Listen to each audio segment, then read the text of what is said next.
Hello friends, आपका स्वागत है मेरे यूट्यूब चैनल एडू कलर्स में। आज मैंने भारतीय इतिहास के सेगमेंट में सिंधु घाटी सभ्यता का पार्ट 1 लेकर आई हूँ। सिंधु घाटी सभ्यता के पार्ट 2 भी बनाऊंगी मैं, और उसके बाद एक ऑब्जेक्टिव क्वेश्चन वाला एक वीडियो भी बनाऊंगी।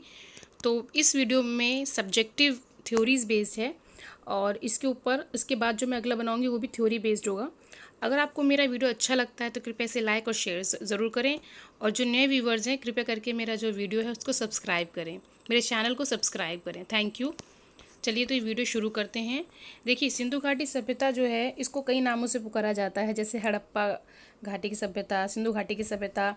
तो जो हड़प्पा सभ्यता है इसको हड़प्पा क्यों बोलते हैं? वो इसलिए बोलते हैं क्योंकि सबसे पहला जो स्थल 1921 में अस्तित्व में आया था वो हड़प्पा ही था। सिंधु घाटी की सभ्यता इसलिए बोलते हैं क्योंकि सिंधु नदी के पास ही बसा हुआ है। ज़्यादातर इसके जो क्षेत्र हैं वो सिंधु नदी के पास ही मिले हैं। इसको एक और नाम से बोलते हैं कांस्ययुगीन सभ्यता भी बोला जाता है। कांस्ययुगीन इसलिए बोला जाता है क्योंकि यहाँ पर हमें कांसा धातु जो है वो मिली थी। सबसे पहले यहाँ पर तांबा और टिन को मिला के जो बनाई गई थी धातु वो कांसा थी, इसलिए इसको कांस्ययुगीन सभ्यता भी बोलते हैं। देखिए, यहाँ मुख्य शहर हैं, आप देख सकते हैं। जैसे ये रहा हड़प्पा, ये है मोहनजोदड़ो, सुतकांगीडोर, गनवेरीवाला, कोटडीजी, चहुंदड़ो, इधर कालीबंगान, बनावली, ये राखीगढ़ी। ओके, इसके अलावा नीचे आएंगे अगर हम, तो ये रहा धौलावीरा, लोथल, रंगपुर। ये जो है कुछ बहुत महत्वपूर्ण हड़प्पा के स्थल हैं, और कुछ इसी के बारे में हम इसमें चर्चा करेंगे। अगर हम इसके भौगोलिक विस्तार और कालक्रम की बात करें तो जो प्राचीन सभ्यताओं में से क्षेत्रफल की दृष्टि से जो हड़प्पा सभ्यता है उसका विस्तार काफ़ी दूर क्षेत्र तक फैला हुआ है।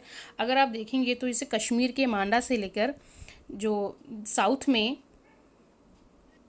नर्मदा नदी के मुहाने तक है, दैमाबाद तक, और पश्चिम में देखेंगे तो बलूचिस्तान के मकरान जो एक क्षेत्र है, मकरान तट पर स्थित ये जो सुत कांगीडोर आप देख रहे हैं ये वाला, यहाँ से ये इधर ये हिंडन नदी है, यहाँ पे एक आलमगीर क्षेत्र है, आलमगीरपुर, वहाँ तक, और ऊपर जो इसका जो क्षेत्र है यहाँ कश्मीर में मांडा से लेकर नीचे अगर हम आएंगे तो नर्मदा नदी के मुहाने तक।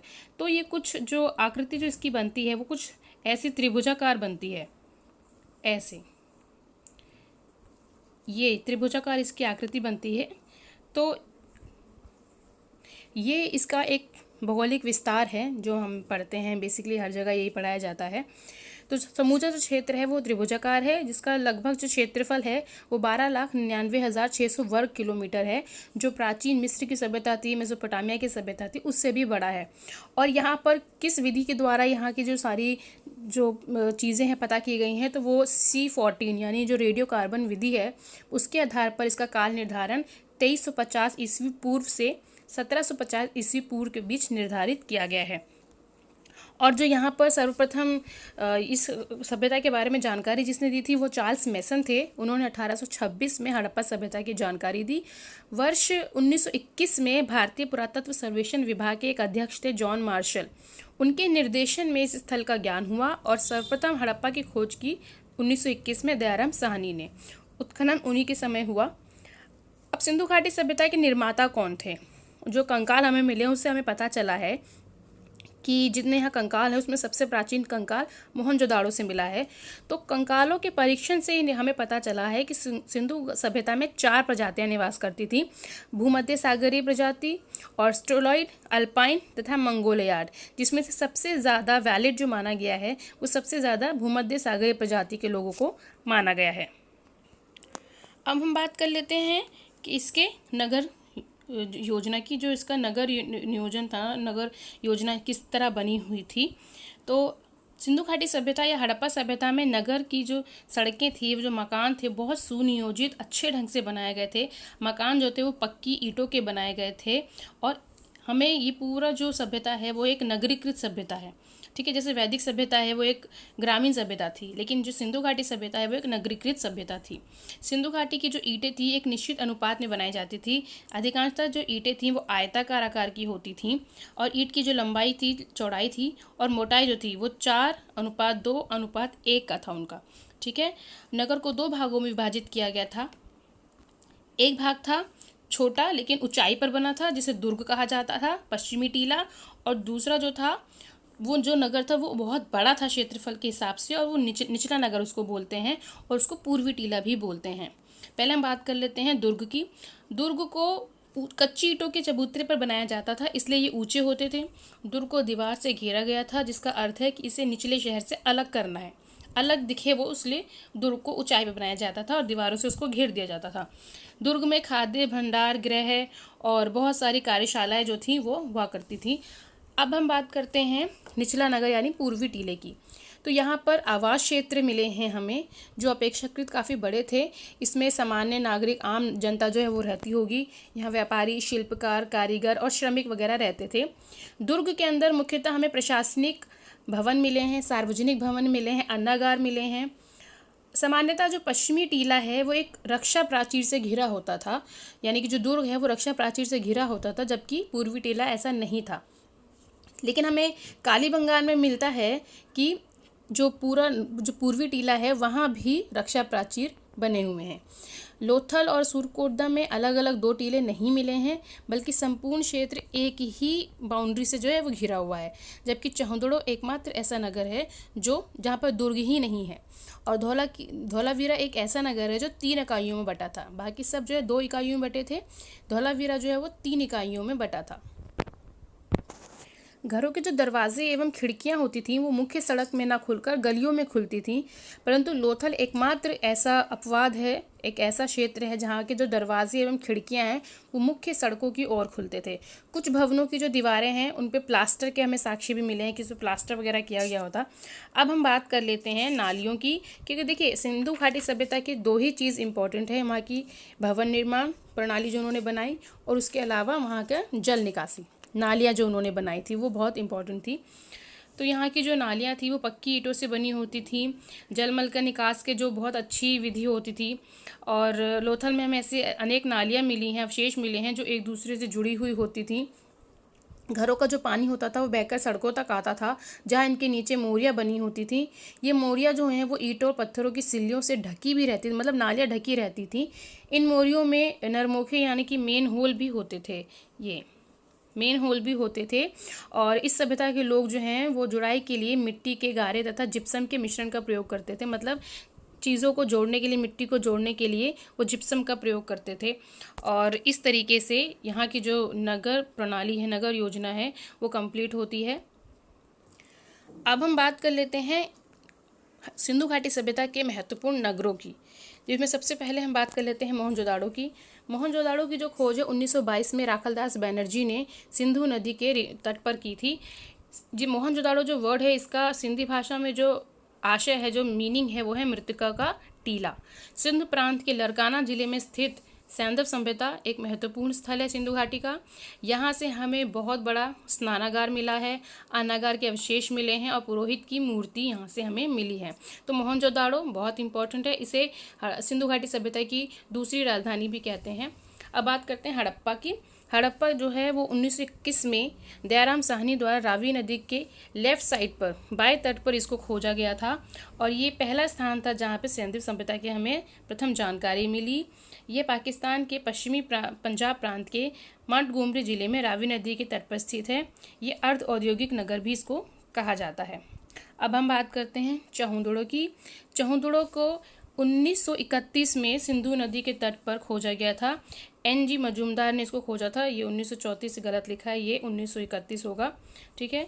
ये 1931 में NG मजूमदार ने खोजा था तथा 1935 में मैके द्वारा यहाँ पे उत्खनन करवाया गया था। यहाँ से हमें मटके बनाने का कारखाना, बटकरे तथा उच्च कोटि के मुहरे मिली हैं।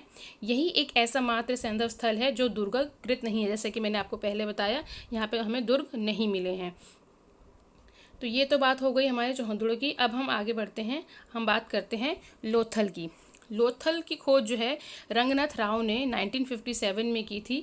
ये खंबात की खाड़ी में, गुजरात के खंबात की खाड़ी में भोगवा नदी के किनारे स्थित है, जो एक बहुत ही इम्पॉर्टेंट सिंधु घाटी सभ्यता का स्थल है तथा इसकी खासियत थी कि बंदरगाह था। यहाँ पर हमें गोदी यानी डॉकयार्ड भी मिला है। लोथल में नगर का 2 भागों विभाजन होकर एक ही रक्षा प्राचीर से पूरे नगर को दुर्गीकृत किया गया था। जैसे कि मैंने आपको पहले बताया कि यहाँ पे जो पूर्वी टीला पश्चिमी टीला है, इसको एक ही बाउंड्री से घेरा गया था। अब हम आते हैं कालीबंगान पे। कालीबंगान की जो खोज है, इसका शाब्दिक अर्थ होता है काले रंग की चूड़ियाँ। इसकी खोज अमलानंद घोष ने 1953 में की थी और इसको सिंधु घाटी सभ्यता की तीसरी राजधानी भी बोलते हैं। मतलब हड़प्पा मोहनजोदड़ो के बाद इसको इसकी तीसरी राजधानी बोलते हैं। ये सैंधव नगर राजस्थान के हनुमानगढ़ जिले में घग्गर नदी के किनारे स्थित है। यहाँ के भवनों का निर्माण कच्ची ईंटों द्वारा हुआ था तथा यहाँ से हमें अलंकृत ईंटों के साक्ष्य मिले हैं। हमें यहाँ से जुते हुए खेत, वेरी इंपॉर्टेंट, अग्निवेदिका, सेलखड़ी तथा मिट्टी की मोहरें एवं मृदभान मिले हैं। देखिए, जितने भी स्थल हैं, क्वेश्चन आ जाते हैं कि ये चीज़ कहाँ से हमें मिली।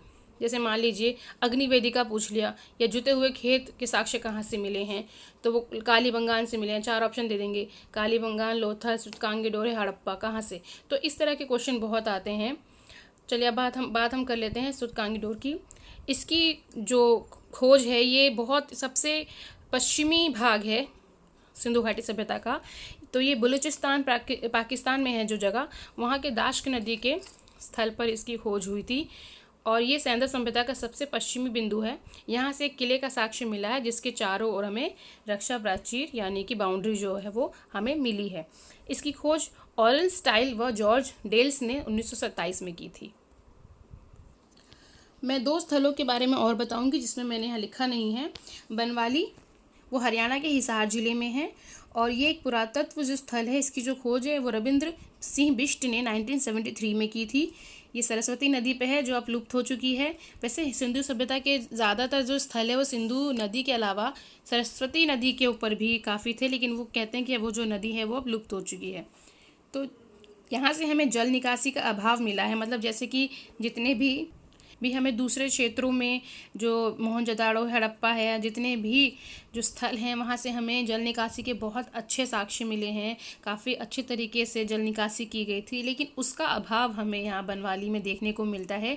यहाँ पर एक और बहुत इंपॉर्टेंट चीज़ मिली है, हल की आकृति के बने हुए खिलौने हमें यहाँ से मिले हैं। तो इसके ऊपर भी क्वेश्चन आ जाता है। अच्छा, एक और जो स्थल है जिसके बारे में बताना चाहूँगी, धौलावीरा। धौलावीरा जो सबसे गुजरात में बिल्कुल पड़ता है और जो धौलावीरा है ये 1990 और 1991 में इसकी खोज की गई थी और इसकी खोज जगपति जोशी ने की थी और इसका जो उत्खनन है RS बिष्ट ने किया था। ये सबसे बाद में खोजा गया एक सिंधु घाटी सभ्यता का जो स्थल है, सबसे आखिर में इसको जो खोजा गया है और ये जो स्थल है गुजरात के कच्छ जिले में पड़ता है। इसकी क्या खासियत थी? इसकी खासियत ये थी कि 3 भागों में विभाजित था। ये एकमात्र ऐसा शहर था जो 3 भागों में विभाजित था। इसके अलावा हमें यहाँ से खेल का मैदान मिला है और पत्थर की नेवले की मूर्ति भी मिली है धौलावीरा से। चलिए, ये तो मैंने बात कर दी आपको हमारे जो हड़प्पा सभ्यता के जो प्रमुख नगर हैं उनके बारे में।